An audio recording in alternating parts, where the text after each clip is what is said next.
Professor Kelthrin stood at the front of the auditorium with the kind of smugness that only comes from having 3 PhDs and tentacles that could crush steel. He was a Voltairean, which meant he looked like someone had given an octopus a lab coat and an superiority complex. Today's lecture at the Galactic Institute was his favorite, Comparative Species Warfare, or as he liked to call it, Why My Species Could Absolutely Destroy Yours in a Fight. Now, class, Kelthrin announced, his voice carrying that particular tone of condescension that professors across the universe have perfected. Let us discuss natural weaponry, the biological advantages that allow a species to dominate their environment. The lecture hall was packed with students from across known space, and boy, were they eager to show off. Thorax, a Krellic warrior built like a tank, had a baby with a porcupine, flexed his chitinous armor plates. They made a sound like thunder. Subtle, real subtle. My people can withstand plasma fire, Thorax boomed, because apparently inside voices weren't a thing on his planet. Kelthrin nodded approvingly, his tentacles doing that weird writing thing on his datapad. Excellent example. Defensive adaptation at its finest. Prisma, a luminite who looked like a praying mantis made of crystals and bad decisions, raised one of her razor-sharp forelimbs. My species secretes a neurotoxin that can paralyze prey in 2.3 seconds. She said this with the same energy most people use to discuss their weekend plans. Marvelous. Kelthrin practically purred. Offensive biochemical warfare. This went on for a while. Really, it went on for way too long. Ember, a Pyraxian, could literally set himself on fire without dying. Driftwood, a Chlorian, could photosynthesize, which apparently counted as a combat advantage if you were willing to stand still for several hours during a fight. The jury was still out on that one. And there, in the back row, sat Jake Morrison, human, exchange student, looking about as impressed as someone watching paint dry in slow motion. Jake had that distinctly human appearance that confused most aliens. No natural armor, no claws, no venom sacs, no ability to breathe fire or shoot lasers from his eyes. Just a regular guy in a hoodie that said, Earth, mostly harmless, which was apparently a reference to something humans found hilarious. He was slouched in his seat, coffee in hand, looking like he'd rather be literally anywhere else. Professor Kelthrin's eyes, all 4 of them, locked onto Jake with predatory interest. Oh, he'd been waiting for this. Ah yes, Mr. Morrison, Kelthrin said, his tone dripping with barely concealed amusement. Perhaps you'd like to enlighten the class. What exactly is humanity's natural weapon? Your species seems to have arrived at the galactic stage rather, unimpressive in physical attributes. The other students turned to look at Jake. Some were curious. Most were trying not to laugh. Thorax was definitely smirking, which was impressive given that his face was made of armor plates. Jake took a long, deliberate sip of his coffee. He set the cup down slowly. He looked Professor Kelthrin dead in all 4 eyes. Spite, Jake said flatly. There was a moment of silence. Then the auditorium exploded with laughter. Prisma nearly fell out of her seat. Ember's flames flickered with what could only be described as amusement. Even Professor Kelthrin's tentacles quivered with barely suppressed mirth. I'm sorry, Kelthrin said, not sounding sorry at all. Did you just say spite? Yep, Jake replied, taking another sip of coffee. Pure concentrated spite. We're really good at it. The laughter intensified. Thorax slapped his desk with one massive claw, leaving a dent. The human thinks anger is a weapon. That's adorable. It's not just anger, Jake said calmly, his expression never changing. It's spite. There's a difference. Anger fades. Spite is forever. Spite will make you do things that logic, reason, and basic self-preservation would tell you are a terrible idea. Spite is why humans climb to the top of Earth's food chain despite being, as you so eloquently put it, physically unimpressive. Professor Kelthrin's amusement curdled into something more annoyed. He didn't like being challenged, especially not by a species that couldn't even naturally synthesize their own vitamin C. How quaint, Kelthrin said, his tentacles tightening around his datapad. Perhaps, Mr. Morrison, you'd like to demonstrate this supposed weapon of yours. Jake's eyebrow raised slightly. You want me to demonstrate spite? I'm assigning a practical examination, Kelthrin announced to the class, his smugness returning at full force. 1 week from today, a survival simulation. Let's see how well humanity's spite serves you against real natural advantages. The class went quiet. Survival simulations were no joke. They were realistic, brutal, and designed to push students to their absolute limits. Jake was quiet for a moment. Then, slowly, a smile spread across his face. It wasn't a nice smile. It was the kind of smile that should come with a warning label. Okay, Jake said simply. I'm in. Professor Kelthrin's tentacles did a little victory wiggle that he probably thought was subtle. It wasn't. Excellent. The simulation will take place in Sector 7's training facility. An abandoned space station scenario. 24 hours. Last one standing wins. Or, Jake interrupted, still wearing that unsettling smile. Last one who hasn't rage quit wins. Just want to make sure we're clear on the victory conditions. Kelthrin's eye twitched. Just one. The top left one. The parameters are simple, Mr. Morrison. Survive. Eliminate your opponents through any means necessary within simulation safety protocols. Demonstrate your species' supposed combat effectiveness. Cool, Jake said, nodding slowly. He pulled out his datapad and actually started taking notes. This seemed to confuse everyone. So we're talking full contact? Environmental hazards active? No artificial limitations on strategy? Correct, Kelthrin said, his smugness reaching critical mass. I want you to have every possible advantage, so when you inevitably fail, there can be no excuses. Oh, there won't be any excuses, Jake agreed cheerfully. Just so we're clear, Professor, spite works best when someone gives me a really good reason to be spiteful. And you just gave me an excellent reason. Thorax leaned over from his seat, his massive frame blocking out the light. Human, I will crush you in the first 5 minutes. My armor can withstand a direct meteor strike. That's great, Thorax, Jake said, not even looking up from his notes. Hey, quick question. Can your armor withstand embarrassment? Because that's what's coming your way. Prisma's crystalline form seemed to shimmer with amusement. I like this human. He's funny. I'll try to make his elimination quick and painless. Appreciate it, Jake replied. Really do. I'll try to make yours educational. From the middle row, Ember the Pyraxian flickered his flames in what passed for laughter among his people. You can't even survive high temperatures, human. What are you going to do when I turn the station into an oven? Jake finally looked up from his datapad. I'm gonna do what my species does best, Ember. I'm gonna get creative, get angry, and then get even. In that order. Driftwood, the Chlorian who'd been quiet up until now, rustled his leaf-like appendages nervously. This seems unnecessarily aggressive. Perhaps we could approach this as a learning experience rather than actual combat. Driftwood, buddy, I appreciate the pacifist energy, Jake said. But your professor just publicly challenged my entire species' credibility. There's no learning experience here. There's only spite-fueled vengeance disguised as a practical exam. Professor Kelthrin's tentacles were now doing complicated knots. That probably expressed irritation in Voltarian body language. The simulation will be monitored from the observation deck. All standard safety protocols apply. You will each be equipped with standard gear, basic toolkit, emergency supplies, and a communicator. No weapons, no external assistance. Your natural advantages are your only assets. Define natural advantages, Jake said, his pen hovering over his datapad. Your biological capabilities, Kelthrin explained with exaggerated patience, like he was talking to a particularly slow child. Thorax has his armor. Prisma has her toxins. Ember has his heat resistance. You have. Well, we'll see, won't we? Oh, you'll see, all right, Jake muttered, scribbling something down. The rest of the class period was spent on logistics. The simulation would take place next Tuesday at 0800 hours. They'd be transported to the facility, given 30 minutes to familiarize themselves with the station layout, and then released into separate sections. From there, it was every species for themselves. As the class filed out, Jake hung back, still taking notes. Professor Kelthrin approached him with what might have been concern if Voltarians were capable of such emotions toward species they considered inferior. Mr. Morrison, Kelthrin said, his tone slightly less condescending than before. I feel obligated to inform you that you can withdraw from this exercise. There's no shame in recognizing one's limitations. Jake looked up slowly. His expression was perfectly calm. Too calm. The kind of calm that made horror movie villains seem well-adjusted. Professor, Jake said quietly, I want you to understand something about humans. We're the species that looked at the apex predators on our planet, things with claws and teeth and venom, and we said, I'm gonna eat that. We're the species that saw mountains and said, I'm gonna climb that. We saw the ocean and said, I'm gonna cross that. We saw space and said, I'm gonna live there.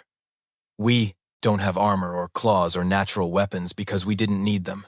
We had spite. We had stubbornness. We had the absolute refusal to accept that we couldn't do something just because it was stupid, dangerous, or literally impossible. He stood up, gathering his things. So no, Professor, I'm not withdrawing. I'm going to show up next Tuesday, and I'm going to make sure every single person in that simulation remembers exactly why you don't challenge a human to prove themselves. Jake walked toward the door, then paused. Oh, and Professor? You might want to start preparing your apology now. It'll save time later. As Jake left the auditorium, Kelthrin stood alone, his tentacles drooping slightly. For the first time in his long academic career, he wondered if maybe, just maybe, he'd made a tactical error. In the hallway, Thorax caught up with Jake, his heavy footsteps echoing like thunder. You talk big for someone made of meat and bones, human. Jake didn't break stride. And you're about to learn why that's a bad thing to point out. See you Tuesday, Thorax. Wear comfortable armor. It's going to be a long day. Tuesday morning arrived with all the enthusiasm of a dental appointment. The observation deck overlooked the simulation arena, a perfect recreation of the Theta Station disaster from 70 years ago. Abandoned corridors, malfunctioning systems, flickering lights, the whole atmospheric horror show. Professor Kelthrin sat at the control panel, surrounded by monitoring equipment and what Jake assumed was the alien equivalent of popcorn. The contestants stood in the deployment bay, each sizing up their competition one last time. Thorax was doing stretches that made his armor plates grind together like a garbage disposal. Prisma was secreting a light mist of toxins, probably just to be intimidating. Ember had dialed his body temperature up, making the air around him shimmer. Driftwood looked like he was reconsidering his entire academic career. And Jake stood there in standard-issue coveralls, holding his basic toolkit, looking like he'd barely slept. Which was accurate. He'd spent the last week doing something the other students hadn't even considered. Research. Contestants ready? Kelthrin's voice boomed through the speakers, dripping with theatrical flair. You will be deployed to separate sections of the station. The simulation begins in 60 seconds. May the best species win. May the most spiteful species make everyone else regret their life choices, Jake muttered, checking his toolkit one more time. Thorax snorted, which sounded like a rock slide. Still talking, human? Save your breath. You'll need it for screaming. Thorax, buddy, Jake said tiredly.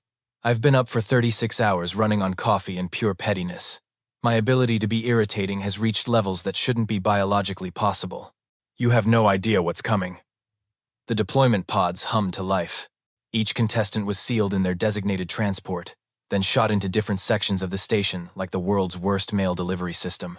Jake's pod slammed into Sector Delta 7. The doors hissed open, and he stumbled out into a darkened corridor that smelled like recycled air and broken dreams. Simulation active, the computer announced helpfully. Current contestants, 5. Time remaining, 23 hours, 59 minutes. Through his communicator, Jake could hear the others spreading out, their heavy footsteps and confident chatter filling the channel. Nobody had bothered to switch to private channels yet. Rookie mistake. Sector Alpha is mine, Thorax announced. I can already hear the human's pod. This will be over quickly. Sector Gamma here, Prisma reported. Environmental controls are intact. Perfect for spreading my toxins through the ventilation. Ember's voice crackled with heat distortion. Sector Beta, raising temperature now. Any organics without heat resistance should evacuate immediately. Driftwood sighed over the channel. Sector Epsilon. I'm just gonna find a nice spot with good lighting and wait this out. Jake said nothing. He was too busy pulling panels off the wall and examining the station's internal systems. His fingers flew over exposed wiring, his toolkit already open and scattered around him like a surgeon's tray. Human? Thorax called out. Where are you? Have you surrendered already? Still nothing from Jake. Just the sound of metal scraping and occasional muttered cursing. 10 minutes in, Thorax came stomping through the corridors towards Sector Delta, confident and loud. His armor made him practically invincible, and he knew it. What he didn't know was that Jake had spent those 10 minutes doing something absolutely ridiculous. Thorax rounded the corner into what should have been Jake's location and found it empty. Just an abandoned corridor with some open wall panels and scattered tools. Hiding won't save you, human, Thorax bellowed, his voice echoing through the metal halls. That's when the corridor's emergency bulkhead slammed shut behind him, and in front of him, Thorax was sealed in a 30-foot section of hallway with no way out. What? No! Override code Thorax 77. Nothing happened. Jake's voice finally came through the communicator, sounding way too calm. Hey Thorax, quick question. Did you read the station schematic I left in the shared database yesterday? What are you talking about?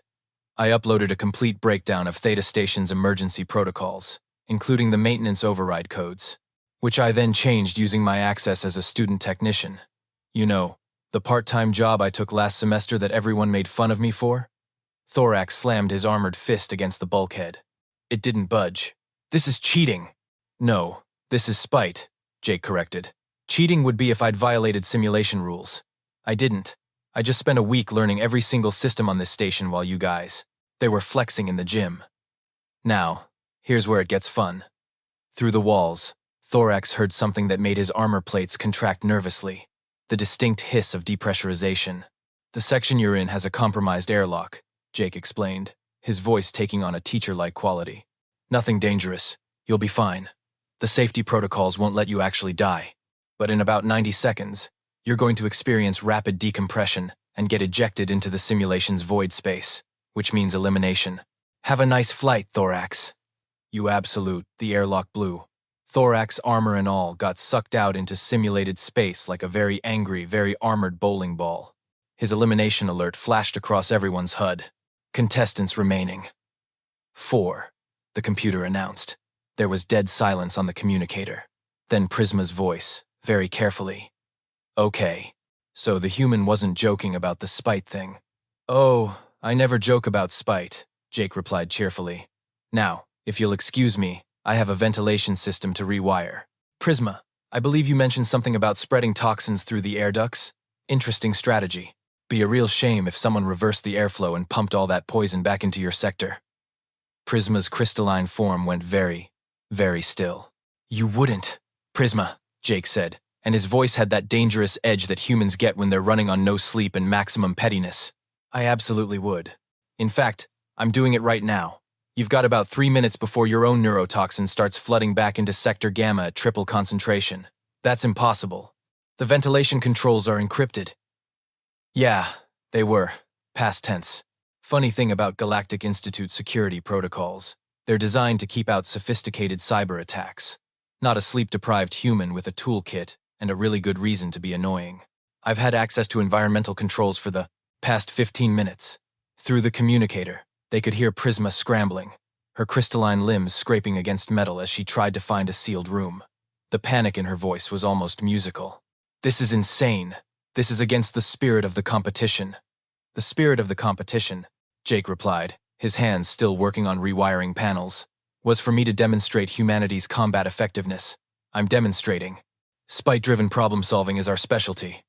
Ember's flames flickered with what might have been nervousness. Human, perhaps we could discuss terms of ceasefire? Oh, now you want to negotiate? Jake laughed, but it wasn't a friendly sound. Ember, my guy, you literally threatened to cook me alive 10 minutes ago. Where was this diplomatic energy then? I was simply stating my advantages, and I'm simply exploiting your weaknesses. Fair is fair. Jake paused, checking his datapad. Speaking of which, how's Sector Beta treating you? Nice and warm? Obviously, my species thrives in heat. You can't use temperature against me. You're absolutely right, Jake agreed.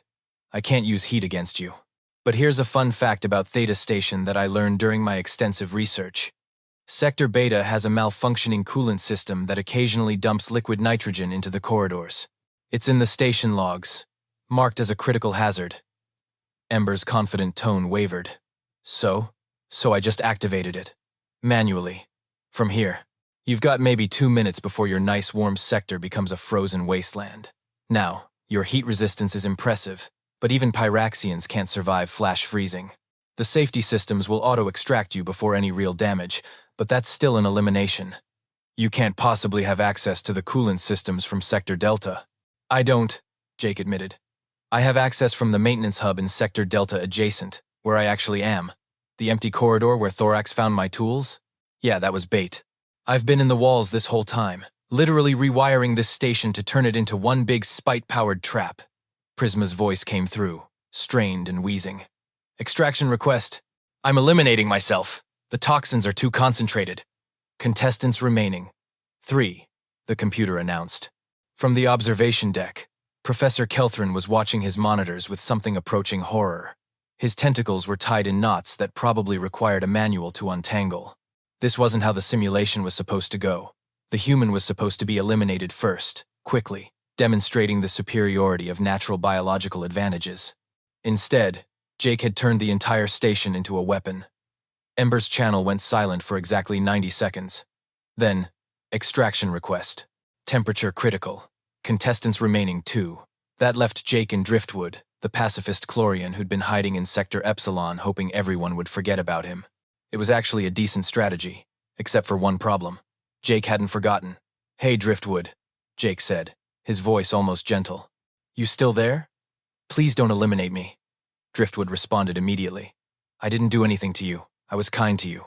I suggested a learning experience instead of combat." "I know. And I appreciate that," Jake said, and he actually sounded sincere. "You seem like a genuinely nice being, which is why I'm going to give you a choice." "What kind of choice?" "You can eliminate yourself right now, walk away with dignity, and I'll buy you whatever the Chlorian equivalent of coffee is after this. Or you can stay in, and I'll have to demonstrate the final level of human spite-based warfare, which is psychological." There was a long pause. "What does that mean?" "It means," Jake said, his voice dropping to something almost conversational, "that I've spent the last 20 minutes leaving messages for you throughout Sector Epsilon. Little notes. Some encouraging. Some existentially terrifying. Some are just random facts about Earth's deep-sea creatures. I've also been occasionally cutting your sector's lights for exactly 3 seconds at random intervals. And I've programmed the station's speakers in your area to play selections from human horror movie soundtracks at barely audible volumes. That's just mean. That's spite, Driftwood. I'm not going to hurt you. I'm not going to trap you like Thorax or poison you like Prisma or freeze you like Ember. I'm just going to make you so uncomfortable, so paranoid, and so convinced that something terrible is about to happen that you'll eliminate yourself just to make it stop." Driftwood's leafy appendages rustled nervously through the communicator. "How long have you been planning this?" "About a week. See, spite requires preparation. Spite is patient. Spite will spend days setting up an elaborate prank just for the satisfaction of seeing it work." The lights in Sector Epsilon flickered. Once. Twice. A faint sound echoed through the corridors, something between a whisper and a scrape. "That's not even real," Driftwood said, his voice shaking. "That's just audio manipulation." "Is it?" Jake asked innocently. "Or did I actually crawl through the maintenance shafts to your sector? You can't really know for sure, can you? That's the thing about psychological warfare, Driftwood. Once the doubt sets in, it does all the work for you." Another flicker, another sound, this time, closer. "This is insane," Driftwood whispered. "This is humanity," Jake corrected. "We're persistently, creatively, unreasonably committed to winning through sheer force of will and spite. We'll spend more energy being petty than it would take to just do things the normal way. It's inefficient. It's excessive. It's absolutely who we are." There was a long silence. Then, quietly, "Extraction request. Contestants remaining. 1. The simulation environment flickered, and suddenly Jake was standing back in the deployment bay, looking significantly worse for wear than when he'd started. His hair was sticking up in 17 different directions, his coveralls were covered in grease and dust, and his eyes had that particular glaze that comes from running on caffeine and pure stubbornness for way too long. Professor Kelthrin materialized on the main display screen, his tentacles doing complicated gestures that probably meant something between shock and grudging respect in Voltarian body language. "Mr. Morrison," Kelthrin said slowly, like he was still processing what he'd just witnessed, "you technically won the simulation. However, I feel compelled to point out that you never actually engaged in direct combat with any contestant." Jake blinked at him. "Once. Twice. Yeah, that was the point. But the objective was to demonstrate your species' combat capabilities." "No," Jake corrected, pulling out a datapad that was definitely not regulation and had way too many custom modifications. "The objective was to demonstrate humanity's natural weaponry, which I did. Spite isn't about fighting fair, Professor. Spite is about winning in the most personally satisfying way possible, which usually means making your opponent defeat themselves while you watch from a safe distance eating snacks." The other contestants had been extracted to the observation deck, and their faces were a mixture of confusion, anger, and grudging respect. Thorax looked like he wanted to argue but couldn't quite figure out what to argue about. Prisma was still wheezing slightly from her own toxins. Ember had frost on his extremities, which seemed to be deeply embarrassing for a Pyraxian. Driftwood just looked tired. "You cheated," Thorax finally said, but his heart wasn't really in it. "I optimized," Jake countered. "There's a difference. I used the tools available, studied the environment, identified weaknesses, and exploited them. That's not cheating. That's intelligence applied with malicious intent, which is basically humanity's entire deal. You spent more effort setting traps than it would have taken to just hide and wait out the timer, Ember protested. Exactly. Jake's eyes lit up with the manic energy of someone who hasn't slept in 48 hours and is running on pure vindication. That's what I've been trying to explain. Humans will absolutely take the complicated, exhausting, ridiculous path if it means proving a point. We'll work twice as hard to be petty than we would to be practical. It's inefficient. It's excessive. It's spite. He turned to address the observation deck directly, where several faculty members had gathered to watch the disaster unfold. You want to know why humans don't have claws or armor or venom? Because we didn't need them. We had spite. We had the absolute refusal to accept that we were the weaker species. When Earth's apex predators came at us with teeth and claws, we looked at them and said, "That's cute," and then spent 10,000 years selectively breeding wolves into chihuahuas just because we could. That's spite. That's power. Jake was definitely getting worked up now, gesturing wildly with his datapad. We looked at plants that were literally poisonous and said, "I bet I can eat that if I cook it right." We found animals that could kill us and said, "I'm gonna ride that." We invented lactose intolerance, and then invented ice cream anyway out of sheer stubbornness. We created reality television. Do you understand how spiteful you have to be as a species to create reality television? Professor Kelthrin's tentacles had gone completely still, which was either a sign of deep thought or a minor stroke. It was hard to tell with Voltarians.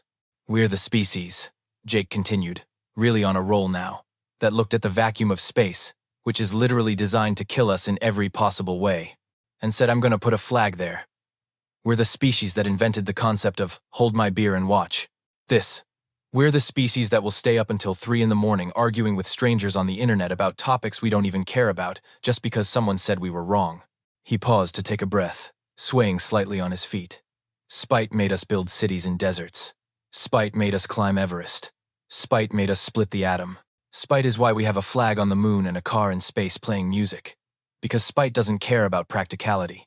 Spite cares about proving that we can. Jake pointed at Professor Kelthrin with the kind of intensity that should probably be reserved for declaring war. So when you asked me what humanity's natural weapon was, Professor, I told you the truth. It's spite.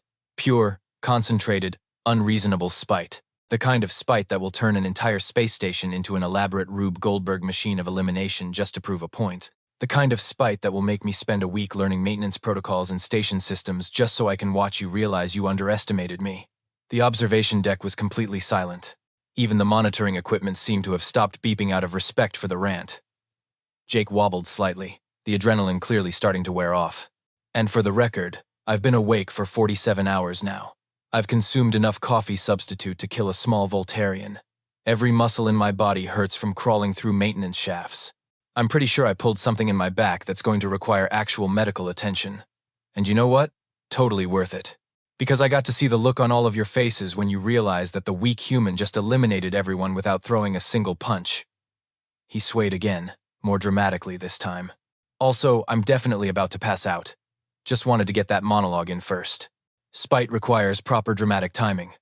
And with that, Jake Morrison collapsed onto the deployment bay floor, unconscious. Before he hit the ground, a small smile still on his face, Driftwood looked at the others. Is he okay? He's fine, the medical technician reported, scanning Jake with a portable unit. Exhaustion, dehydration, and what appears to be a dangerous level of caffeine in his system. He'll wake up in a few hours extremely confused and probably hungry. Thorax stared at Jake's unconscious form with something approaching awe. He did all of that running on no sleep and spite? Apparently, Prisma said quietly. I think we just learned a very important lesson about humans. What's that? Ember asked. Never give them a reason to be spiteful. Jake woke up in the medical bay 12 hours later feeling like he'd been hit by a cargo shuttle. Everything hurt. His back hurt. His eyes hurt. Even his hair hurt, which shouldn't have been biologically possible, but apparently spite had side effects. Professor Kelthrin was sitting beside the medical bed, his tentacles arranged in what Jake had learned was the Voltarian equivalent of deep contemplation. On the datapad in front of him was Jake's final grade for the practical examination. You're awake, Kelthrin observed. Unfortunately, Jake croaked, his throat dry. Did I win, or did I hallucinate the entire thing? You won, Kelthrin confirmed, sliding the datapad over. Full marks, with a notation. Jake squinted at the screen, his eyes still adjusting. The notation read, Never assign a human a challenge. They will take it personally. spend unreasonable amounts of time and energy proving you wrong, and somehow succeed through sheer stubborn refusal to accept defeat.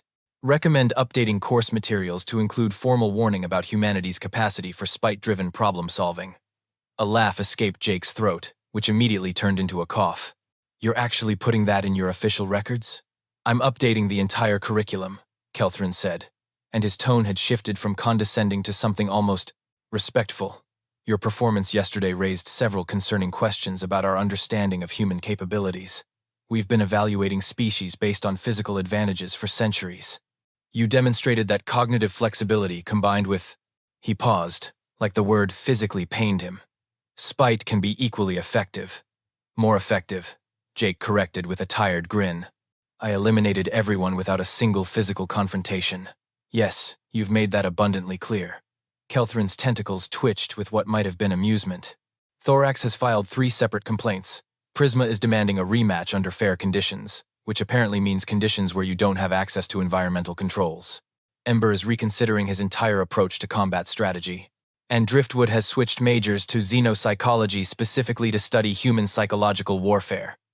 Jake tried to sit up, winced, and decided horizontal was fine, actually. What about you, Professor? Still think humans are unimpressive? Kelthrin was quiet for a long moment, his 4 eyes studying Jake with renewed interest. I think humans are terrifying, Mr. Morrison, not because of physical prowess, but because you're unpredictable. Most species follow logical patterns based on their evolutionary advantages. Humans seem to actively defy logic when sufficiently motivated. That's the nicest way anyone's ever called my species crazy, Jake said. It's not meant as an insult, Kelthrin replied seriously. It's an observation. Your species reached space travel relatively quickly compared to most others. Now I understand why. You don't accept limitations. You don't recognize when you should give up. You take obstacles personally, and then dedicate unreasonable resources to overcoming them out of sheer stubbornness. Spite, Jake corrected automatically. Spite, Kelthrin agreed, and there was definitely amusement in his voice now. I've been teaching comparative species warfare for 37 years. I've seen every natural advantage in known space. Armor, venom, telepathy, molecular manipulation. But I've never seen a species weaponize pettiness before. It's innovative. It's disturbing. It's remarkably effective. Jake finally managed to sit up, accepting a cup of water from the medical technician. So what happens now? Do I get a medal? A parade? A stern warning to never do that again? You get an apology, Kelthrin said simply. I challenged you based on my own prejudices about physical capability. I underestimated your species because you lack obvious natural weapons. That was foolish of me. Humanity's weapon isn't visible because it's cognitive. It's the ability to hold a grudge, apply intelligence maliciously, and refuse to quit even when quitting would be the logical choice. Spite, Jake said again, grinning. Spite, Kelthrin confirmed. He stood, his tentacles unfurling. You've earned your place in this program, Mr. Morrison. Though I feel obligated to ask, are you planning to take advanced combat studies next semester? Jake's grin widened to something slightly manic. Actually, Professor, I was thinking about it. Why do you ask? Kelthrin's tentacles drooped slightly. Because I teach that course as well, and I need to mentally prepare myself for what you might do with access to actual weapons and larger simulation environments. Oh, don't worry, Jake said cheerfully. I'll probably be too busy with my other classes, unless someone challenges humanity's capabilities again. Then all bets are off. Please don't. No promises, Professor. Spite doesn't work on a schedule. As Kelthrin left the medical bay, looking significantly older than he had a week ago, Jake settled back into the bed with a satisfied sigh. His datapad chimed with messages from classmates. Most were congratulatory, some were terrified. One was from Thorax demanding a rematch, which Jake promptly ignored because spite also meant choosing your battles. But the best message was from the Galactic Institute's administrative office, informing him that his practical examination had been flagged as exceptional circumstances and would be included in the permanent record as a case study in unconventional combat strategy. Jake saved that message. He'd print it out and send it home to Earth, where his mother would put it on the refrigerator next to his elementary school art projects and his high school diploma. Because if there was one thing humans loved more than spite, it was proving people wrong and then making sure everyone remembered it forever. He closed his eyes, finally allowing himself to rest properly. Somewhere in the station, Professor Kelthrin was updating course materials to include warnings about humans. Somewhere else, His classmates were reassessing everything they thought they knew about combat advantage. And somewhere on Earth, humanity continued doing what it did best, being unreasonably stubborn, creatively petty, and absolutely refusing to accept that they couldn't do something just because it was impossible. Spite, Jake thought as he drifted off to sleep, was one hell of a natural weapon, and he had 23 hours of sleep to catch up on before he could deploy it again.